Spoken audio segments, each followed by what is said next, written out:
Well, I am back with the one and only Dan Rayfield. Look at him. And this is the big thing. Hang on, where's the bell? This is the really big thing. Not Fury, Joshua, and Wilder. You've had dinner, so we're going to find out what you've had for dinner for the first time ever in our videos. Now, I've got to recap. It's brilliant to see you, Dan. Dan and I caught up yesterday where we recorded 2 parts of Dan and Gareth. But the first part was all about the AJ Fury fight. And just as we finished recording last night, literally Dan and I went into a whirlpool of work because the arbitration had been announced in favor of Deontay Wilder. So this is part 1, re-recorded. There's a part 2 that we've already recorded in the future, but we did it in the past, but it'll go out tomorrow on Josh Taylor and Dan's brilliant waxing lyrical on the 65th birthday of one of his great heroes, Sugar Ray Leonard. But here we are, rewind. I mean, it's 1 a.m. here, yeah? Still early here, only 8 o'clock at night here. Right, but you've had dinner because we don't normally record it this late, so it's brilliant. So we're going to get your dinner revealed tonight, which I cannot wait. Your light is broken. That's why it looks like you're sitting in a man cave. I'll have that fixed for next time, but but we got to fix the light situation. But last night we discussed like AJ and Fury. And we were really excited about it. We went into the ins and outs of it, the fight and everything. It doesn't look like now, Dan, you covered it brilliantly today. It doesn't look like now that's going to go ahead because it looks like Fury's going to fight Deontay Wilder because he won the arbitration case. Yeah, I mean, that's what it appears to be. I mean, you never say never. I mean, I've learned that in boxing. I think you have also. Is it out of the realm of possibility that the two sides have, put their sort of lines in the sand, so to speak, and that at some point maybe there would be some kind of negotiation, and in the end, Wilder would agree to step aside and Fury would agree to pay him X dollars, or Joshua perhaps chip in, and they can put that aside for the time being and which go has precedent. Which has precedent. Sure, but as of this exact moment, from what the sides are saying or not saying, it doesn't appear as though that's the case. And if Eddie Hearn is to be believed in his comments about this, he said, listen, we have to, whatever is going to happen, we got to have it worked out this week. Time is ticking. If they're going to go set up a whole new fight for Joshua, they got to get on the ball. That would probably also take place probably sometime in August. And likewise, in terms of the Wilder and Fury situation, Bob Arum at Top Rank, they're looking to do that fight if it does happen late in July. So there's a lot of things that need to get done between now and then, and there's not a lot of time to screw around with making side deals. And so, maybe you just take everybody at their word, and that they'll do the Wilder and Fury number 3, and Joshua will have his interim fight presumably against Alexander Usyk, his long overdue mandatory in the WBO. And if both of those fights occur and Joshua and Fury win, hopefully they can just simply keep in place the deal that they already had constructed, and instead of doing it on August 14th or 15th or whatever the date was, just move it to the next part of the year, like in presumably in November, December. Yeah, and the big question then is, will they actually wait till the March 2022 and have it at Wembley, or will they go to Saudi Arabia in December? Because the Saudi Arabians, in my view, will still want that fight if it goes ahead, because by the time, like, Wilder Fury is now the Wilder Fury trilogy fight is now a big fight everywhere. If Joshua knocks out Usyk, which I expect him to do in about 7 or 8 rounds, maybe 9, 10 rounds, he'll tire him out eventually. We have an enormous fight on our hands, and you've been around a long time in boxing. You know how these fights build. Sure. And if it happens in Saudi in December and it's Fury AJ Fury, or at Wembley in the March, or maybe it's the summer as the second fight at Wembley. See, I would tend to think that if the Saudis still want, if the guys win these theoretical interim fights that appear that they're going to happen, I would think, like you said, the Saudis probably would still want to have the fight. It would actually be more hospitable in Saudi Arabia doing the fight in December compared to August, when the heat is so much greater, whether you're indoors or outdoors. It's just a more pleasant place to be. With the pandemic situation, you got to figure they'll be able to have it even more open as the vaccines continue to roll out around the world. Makes it safer for people to be there. So that's another benefit. And also, with all due respect to Wembley Stadium, which is a tremendous venue, obviously, and great fans and would have a huge crowd, I don't think you can't generate the $150 million site fee, $155 million site fee at Wembley Stadium under any circumstances. I mean, so does that mean, Dan, that in our sport, it's always the biggest site fee that wins? That's not necessarily true, but there's a big difference between 155 million compared to at Wembley. And I say this, I'm basing this on my knowledge of, say, the Joshua versus Klitschko fight. You were there, 90,000 people. The live gate for that fight was probably about $10 million, maybe a little bit more. So even if they double the ticket prices, even if they triple the ticket prices, and they were able to do a $30 million gate. Yeah. And I don't know if Eddie or anybody would have the stones to triple the cost to sit in the nosebleeds at Wembley Stadium. But here's the point. Even at $30 million, roughly, that's still a fraction of 150 million guaranteed. Yeah. So it's not always about the. It's a quarter of the size of the actual overall fight that goes to Wembley. I think if the site fee difference to have it at Wembley or Saudi Arabia was $5 million, let's say, I could see the guy saying, "Screw that, we're going to stay at home and do it in Britain and have a big crowd and these guys have made huge amount of money, so I think there'd be a willingness on everybody's behalf to leave a little bit of money on the table to do the right thing. Hard to ask anybody to leave, $100+ million on the table. I mean, who would do that? That doesn't make any sense. And by the way, every single fan in Great Britain should understand that, because none of them would leave $100+ million on the table to go do their job. Yeah. The only way it becomes it is a very big fight. Look, one of the biggest fights in history, two of the biggest fights in history, were between two African Americans, one in the Philippines, in Manila, the third fight between Frazier and Ali, and the Rumble in the Jungle, obviously, for biographical and documentarian reasons, is one of the most watched fights in history. The Rumble in the Jungle with Foreman and Ali. And look where they went. Look where they went to do that. And they went because a massive amount of money was being put up. Of course. I mean, put up $5 million, which was unheard of at that time. The Kinshasa fight. Yeah, exactly. It was. His $5 million at that time would be akin to what the Saudis are doing with the 50 million. Yeah. Today. So, nobody that I know of, and I mean, not that I was contemporary, I was alive, but I was a kid.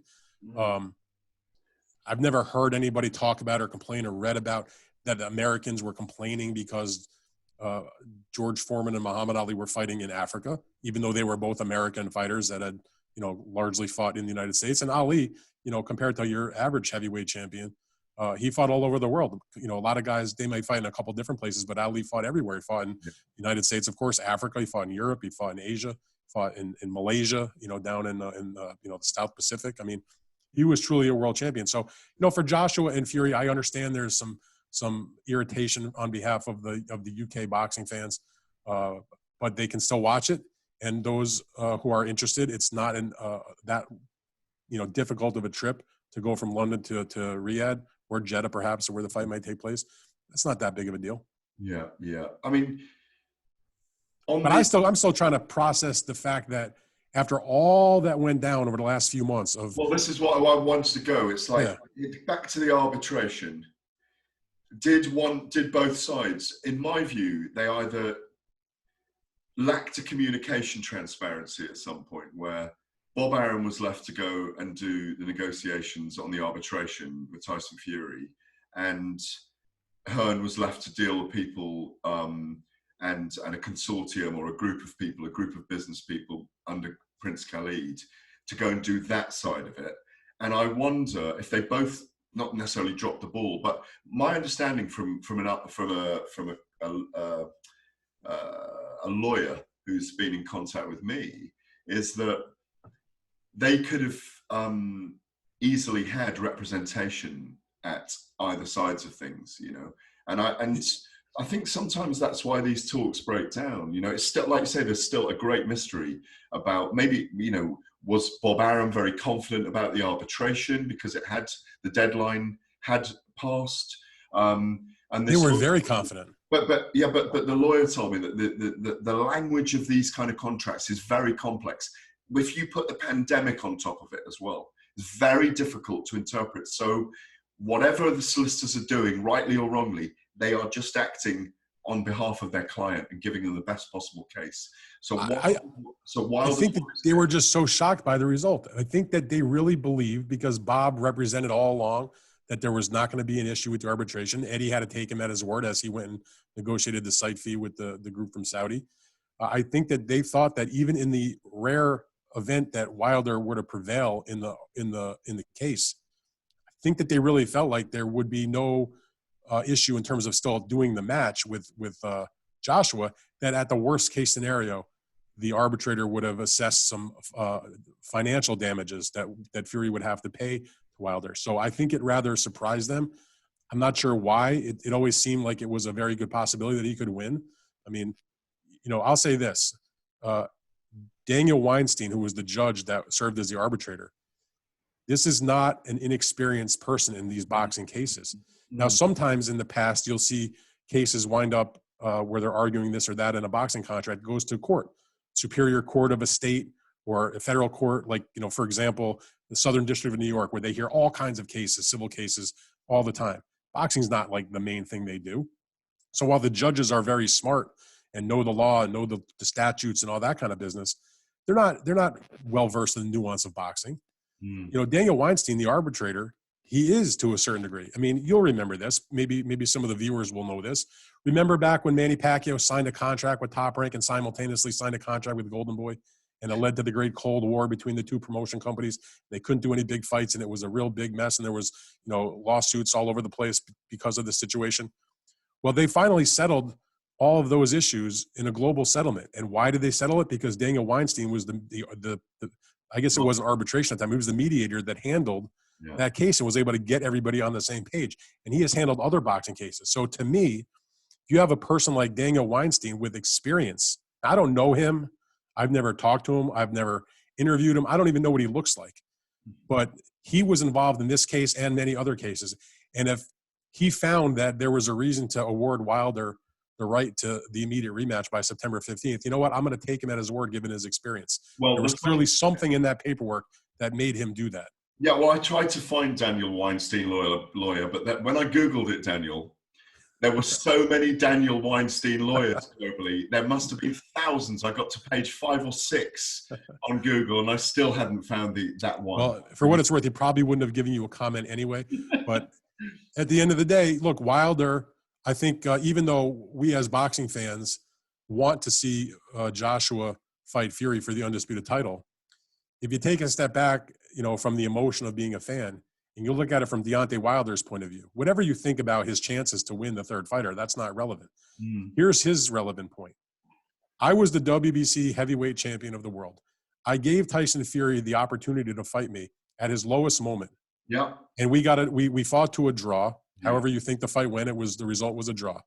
When we agreed to do the rematch. For Wilder, I had it for Fury by a lot. This is true. But when they agreed to do the rematch, the contract said the loser had the right to have an immediate rematch if they so exercised that option. So happened that Tyson Fury knocked Deontay Wilder out. Yeah. Deontay Wilder, the competitor that he is, he exercised his right to the immediate rematch and feels like he got hosed in this situation by not getting it in the time frame where he was supposed to. Now, we all know there was a pandemic and they couldn't have a live gate and all these other issues. And, he had a minor biceps surgery, et cetera. But the spirit of that agreement was, you owe me a third fight. And Judge Weinstein agreed with that. Well, I agree with it as well. I've got to be honest. Yeah. And the right thing is happening. Because if you rewind to the beginning of the pandemic, we already knew we were going to be going to Vegas for what was it, July the 18th or something, wasn't it? Yeah, Mm-hmm. Was it July the 18th? It was. I don't remember the exact date, but it was definitely in July. Yeah, and so it was happening. So we were like already mentally there with it. Like, this is going to be fascinating. And Wilder, even though he got kind of badly beaten up on the night, not in his own mind, but by his corner, he went for the rematch within about 7 or 8 days. He'd made his mind up in a week. And so, had the pandemic not come, we wouldn't have got Fury Joshua now anyway. Right. You're right about that. So in my view, like something, like there's been a shift. It's just shifted, that's all. So it's everything I mean, I don't know if you ever feel like this, but last night when we did our recordings and it was so much fun. Yeah. I suddenly left. I felt like I was in a whirlpool that was going nowhere. And then all of a sudden, everything we talked about, like while we were talking about it, the ruling came out and it completely changed the whole topic of what we were discussing. Yeah, but because the narrative of, there is a frustration about it. I can't imagine how the fans feel, or even the two fighters feel, Fury and Joshua for now. The promoters and the people that have been negotiating for so long, like. Oh, you got to feel bad for Joshua and Eddie, because here they think they're going to get this deal done. And I saw the video that Eddie made, and he just kind of briefly mentioned it. But how do you think that phone call went between him and Prince Khalid? We've spent the last 4 months negotiating this situation. You agreed to give us $155 million. And oh, by the way, there's been a slight hiccup. Like, how do you think that conversation went? I just think you tell them. You just fucking... No, of course. But I mean... tell them straight, and that's it. Got to be embarrassing. Well, if the legal counsel... If people think... If the Saudis' legal counsel says Hearn should have had representation on that arbitration panel, then he should have, you know. So should Bob Arum and Frank Warren have had lawyers in on the Hearn negotiations, or Hearn's team's negotiations, or should they have all been sitting around a table more often? That's been moved. Well, I mean, I think that Eddie's point of view was that it was right that, you know, if the other side represents to you something very significant like that, you know, and that's their contract that they're dealing with, then you know what, you have to, at some point, you have to accept what they say.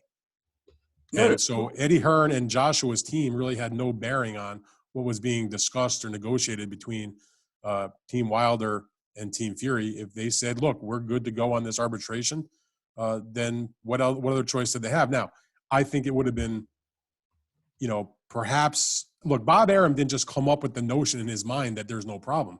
Bob has lawyers, and his lawyers presumably represented to him that this was not going to be an issue.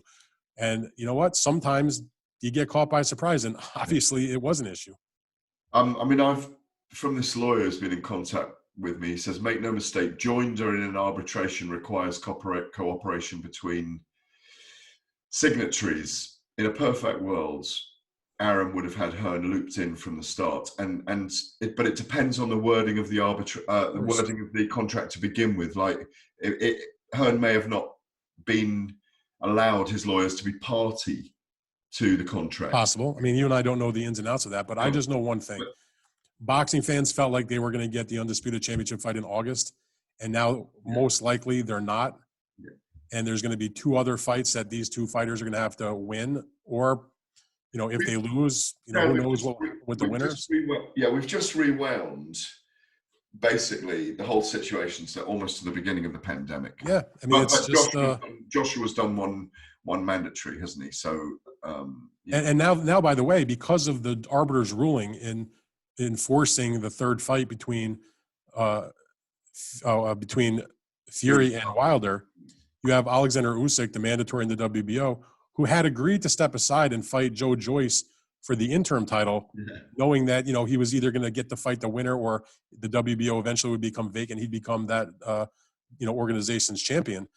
They've had a lot of trouble closing a deal on Joyce and Usyk. They've been arguing for weeks and maybe a couple of months, frankly, about the splits and going back and forth with the WBO. But in light of the ruling, Usyk's attorney has written to the WBO and copied everybody under the sun, the WBO counsel, Top Rank, their lawyer, Frank Warren, Tyson Fury's lawyer, you know, Eddie Hearn, et cetera, saying, listen, you know, in light of the situation, you know, we're not putting up with this anymore. We are either going to get the fight with Joshua next, or he's going to have to vacate the title. In other words, they're not trying to stop Joshua from fighting Fury.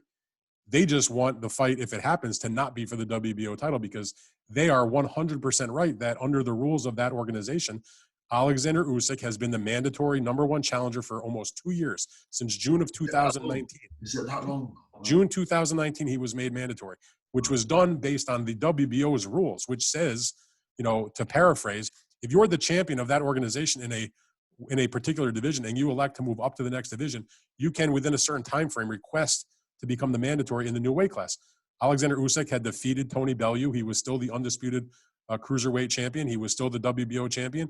He decided to go to the heavyweight division. He made a request to the WBO to make him the mandatory. The WBO, as they've done numerous times with lots of other fighters, including off the top of my head, Terrence Crawford, for example, when he went from junior welterweight to welterweight, they made Alexander Usyk the mandatory challenger, and now he's waited for 2 years. So you, as the lawyer wrote in the letter, which I wrote a story about for World Boxing News, you can't just everyone, Dan.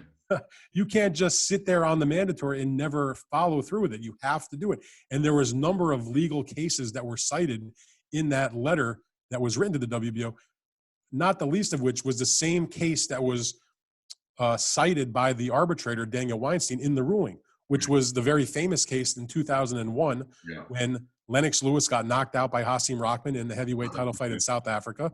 He had an immediate rematch clause, which he exercised. They were supposed to have the rematch within 150 days.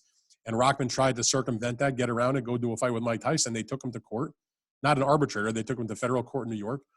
And Lewis testified that, he was 35 years old. His skills were in decline. If he didn't get the fight immediately, that was going to cause irreparable harm to his career. He won the case. They ordered the rematch. And Rahman had the choice, either fight Lennox again in the immediate rematch next within the time frame, or you can't fight anybody for 18 months. Obviously, Rahman wasn't going to sit for 18 months and lose his belts money and no money. Lose his belts. Yeah. So he fought him again. He got knocked out, in the rematch, and they cited that exact same situation in the arbitration. And Daniel Weinstein, in his ruling, he referenced that. He said, just like Lewis, Deontay Wilder would be irreparably harmed if he did not get to fight once again for the championship. Absolutely. Look, 2 things now before we go on to dinner, right? We need to look at these 2 fights that we're going to see potentially in the summer. I think we really will see them. But Tyson Fury and Deontay Wilder, 3rd fight, and Anthony Joshua against Alexander Usyk. So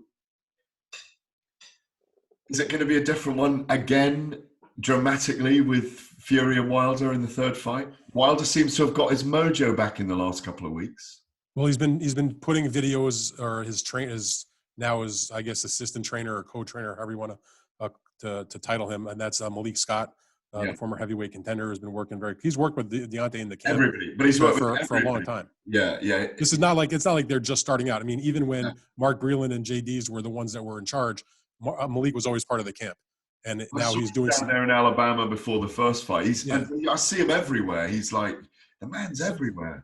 Malik may have been never reached the top level and won a championship, but he was always a very smart boxer and knew the game. He learned from that Kronk style. He knew of Emmanuel. He was trained for a long time by Harold Knight, who was one of Emmanuel's proteges, who was spent time in Lennox Lewis's training camps. In fact, the first time I ever met Malik Scott, he was probably like 18 years old. I was in the Pocono Mountains in Pennsylvania attending Lewis's training camp when he was getting ready for the Tyson fight, matter of fact. And Malik was like an 18-year-old kid who was probably, barely 200 pounds, skinny as a toothpick. And, he's been around a lot of great boxing people. So he's learned, and he's been working with Deontay very steadfastly for the last, I guess, probably a couple of months. The question is, is it going to change what happens in the fight? And the noticeable thing about what we're seeing from Wilder is a bit more boxing and a bit more footwork, isn't it? That's the thing that they're showing, isn't it? In those brief videos, it is. The question is, can that translate into a full fight? Now, listen. Once he's punched in the face. Yeah, I mean, if you said, is it out of the point is, these are not 2 walkover fights. This is not like, I think of, what was the famous, Bob Arum called it Prelude to Glory. He was setting up Chavez versus Oscar De La Hoya #1. And he had Chavez fight like Scott Walker, and Oscar fought, some other, just very lesser type opponent. 2 easy semifinals, yeah. Yeah, and they fought on the same card together. They both got pretty easy knockouts. Yeah. This is not that, man. Alexander Usyk is a gold medal winner in the Olympics. He's the former undisputed champion at cruiserweight. Yeah. He's an undefeated fighter. He's a southpaw. He's a great boxer. He's got fast hands. He's got fast feet. And he's won his fights so far at heavyweight, including against Derek Chisora. Not by any means would you consider him defeating Joshua to be some kind of gargantuan upset. Certainly not the level of an Andy Ruiz when he got knocked out. Capable of beating him. There's no 100%. And by the same token, hand landing on Joshua's chin, he has got an opportunity, but Joshua, I think, is too big for him. I would tend to agree with that. You have to favor AJ in the fight. Yeah. But you just never know, man. We favored AJ against Ruiz. Crazier stuff's happened. I mean, there was, I mean, you may not agree with this. I don't know if you saw the Chisora-Usyk fight. I saw it. Chisora was bullying Usyk, you know, in my view. But Usyk still got the win and deservedly so. He got the win. Listen, he's amazing. He's an amazing person. I love his personality. You know, he's a. Well, more than that, he's a damn good fighter. Sport, you know. Huh? He's a good fighter also. You know, and in the case of the other fight, with the third fight between Deontay Wilder and Tyson Fury, anybody that would say that that's a walkover fight for Fury, no matter how much he dominated in the second fight, is just ridiculous because it takes one punch. And there's no bigger puncher in the heavyweight division than Deontay Wilder. He can knock out anybody from if you let him round 1 to round 12 with one shot. But if you let him inch forward and, you know, and cock that right hand. Here's the question, Gareth. Or the left hook. That's it. If you woke up sometime in mid-August and somebody said to you that Tyson Fury got defeated by Deontay Wilder and that Joshua got defeated by Alexander Usyk, would that be like that massive of an upset that you couldn't possibly believe that would happen? No, it wouldn't be like I'd woken up and the world had changed dramatically. It's just, you know, that's just what went down, and it was possible. Now, by that said, certainly Joshua and Fury should and deserve to be the favorites in those fights. But I never count out a guy that can box the way that Usyk can, and I never count out a guy that can punch the way Wilder can. I think Fury's best chance is to just start off where he left off. Just go right to him and try to just get him out of there. Go for him. Just go for him. Give Deontay Wilder some serious flashbacks to what happened in fight number 2 right off the bat. Once he hits him. No, I think, you know, get back to what you were doing before, which he did after the first fight. He fought back in the 12th round in Los Angeles in 2018 in December. He got up from the knockdown like Lazarus from the grave, you know, like The Undertaker, as we all know that moment. And boom, and he got up. And he took it to Wilder. He took it, and for me, he won that fight. But let's not go into the scoring of it. But I got to ask you one question about that, though. This is something that I think about. We know what the stakes are. We know the what we've seen in past fights and the styles of these two guys. But I don't think either one of us, or anybody for that matter, can account for the emotion of the two fighters. If you're Fury or Joshua, and you've thought for all this time you're going to go fight this other guy for the undisputed heavyweight championship. And by the way, you're probably going to make between the site fee and all the pay-per-view money and all the rest of the money in the fight, each guy's probably going to take home in the neighborhood of got to figure at least around $100 million. And now you're fighting a third fight with Wilder, or you're fighting Usyk, a former cruiserweight, for literally a fraction of the money. Well, probably that can mess you up here. Well, it might do, Dan, but you know, it might do for a little while. But once you get into camp and you're working hard physically and your emotions flatten, and you get the task in hand, kind of under the table, get your feet under the table, you know, I think you're on it. You know, you're on it, and you're motivated by something then, and you're out there to prove something. And like the difference between $100 million and maybe $25 million, is a lot. But do you know what? It's a lot of money still. Yeah. It's a lot of money. You know what I mean? It's a lot. But I just trying to. And it's a bigger fight, so it probably will earn them both more money. They probably will. Who has that conversation with Tyson Fury and says, Tyson, listen, I know you thought you were making 100. You're only going to make 25. And by the way, you're not fighting for the undisputed title. But he'll just say, just get it done. Easier said than done.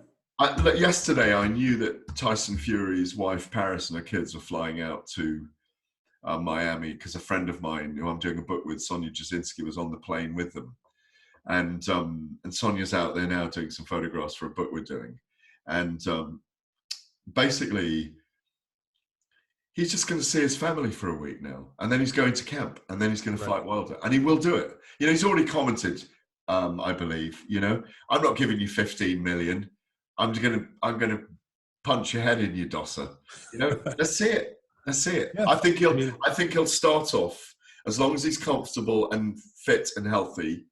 I think he'll start off. And I hope it's Vegas, by the way. You know, I think that's the plan. Sometime in late July. But you never know. They might, if they see this fight go really big. You know what happens sometimes? They go to one of the big stadiums. You know.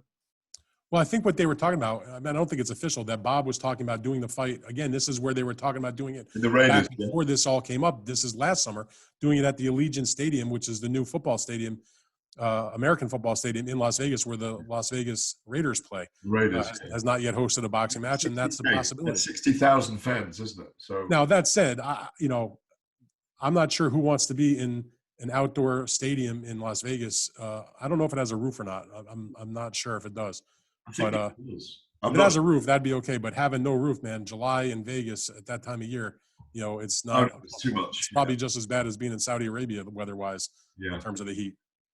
But look, at the end of the day, it appears as though those fights are going to happen. But who knows, Gareth? We could finish taping this, and when we get off this recording, we could find out that Wilder and Fury made a deal. I'm putting this straight up after we finished it. and remember, part 2 is about Josh Taylor's 65th birthday of the great Sugar Ray Leonard. All right, Dan. There's the bell.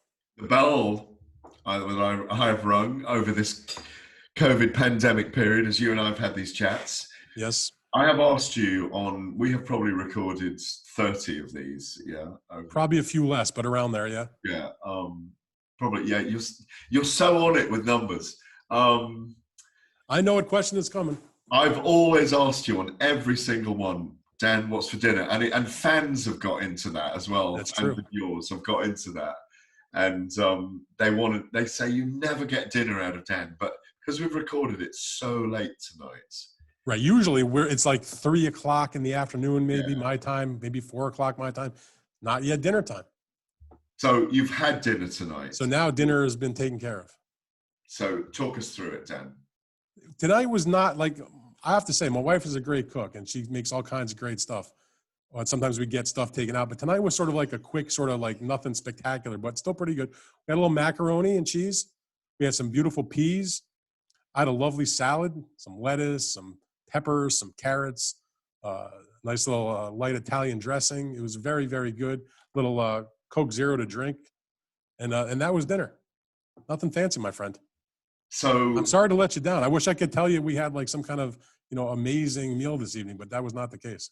Well, listen, I look forward to seeing you in person very soon. And we have eaten together many times out in Las Vegas, out all over the place, New York, everywhere. Even in London.